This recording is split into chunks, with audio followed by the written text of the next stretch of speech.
name is Samurai, and this is my video reflecting on OCD. I thought the video was pretty good. It was kind of short, but it already, explained a lot of things that I knew about OCD, about how they are like obsessed and compulsed with rituals and things, whether it's like opening and closing doors, checking something over and over again, um, repetitive cleaning, or arranging things. Or they have like rituals of doing things that they do something so many times before, they leave their house and everything. I did know that Howie Mandel had OCD just by watching him on TV. Because he won't like, shake somebody's hand. He'll like fist bump them or like give them like an elbow bump, which I noticed that he did and a lot of people talked about, but I didn't know David Beckham did. Not to the extent of his, I'm not sure because I didn't know that he had OCD. But it said that the causes are unknown, but it could be genetics or environmental. Which I could see the environmental part. Like certain things can interrupt that. Or there could be like something, it's serotonin imbalance or something in your brain. Some of them symptoms are like rituals and rechecking and re-inspecting and arranging things. And they said it can be like time consuming, where you can like overdo something so much that it makes you late for things like work and stuff. Sometimes, like I'm wondering like if I have a little bit of OCD. I know I have anxiety, but I do think sometimes I do because I have a pretty rapid fear and phobia of bed bugs. Yeah, really bad.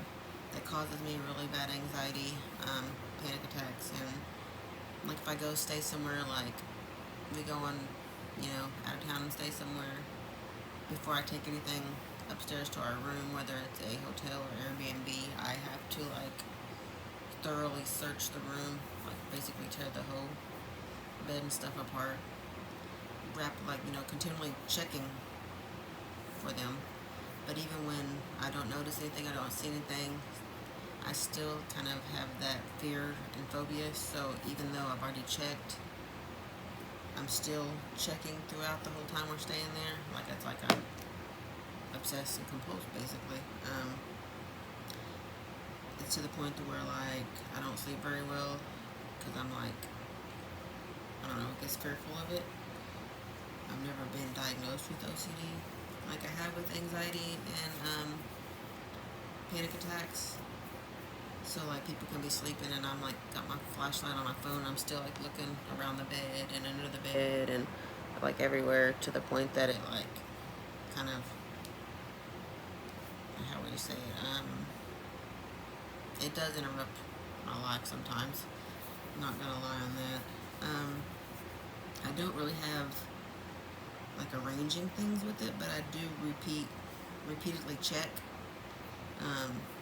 Also with the rituals or the repeatedly thing, I always have to make sure that my car is locked, to the point that I'm like, ask my husband, did you lock the car when he got home? And if he didn't, then I'm like, or if he says he did, I still have to go get up and check myself, or I'll make him get back up and check, or go make sure it's locked, or push the button to lock it, just so I can feel better. So sometimes I wonder if I have a touch of OCD.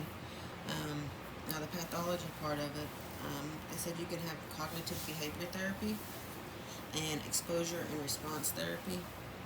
They said those can help, or you can take like medications like the serotonin inhibitors, but then those can cause side effects,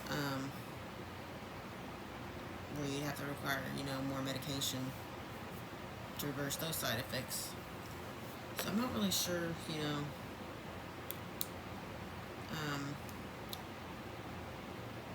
about the medication part. I could see the behavior therapy and the response therapy, but the medications, like myself, I'd be afraid to take because when I was on anxiety medicines, I had a lot of different side effects to some of them, so it took quite a few before I was able to find one that didn't cause me a major side effect. So I'd kind of be iffy on taking medication for it if I was ever diagnosed with OCD. So that is my reflection. I thought the video was good. I thought it could be a little bit longer and a little bit more like detailed and all that. But that is my reflection on OCD. Now, I was kind of shocked, to know that it says there's an unknown cause for it, but it could be genetics and environmental, which I thought was interesting. But I guess you could see why, genetics or environmental, could cause somebody to have OCD. So that is my reflection. Thank you so much.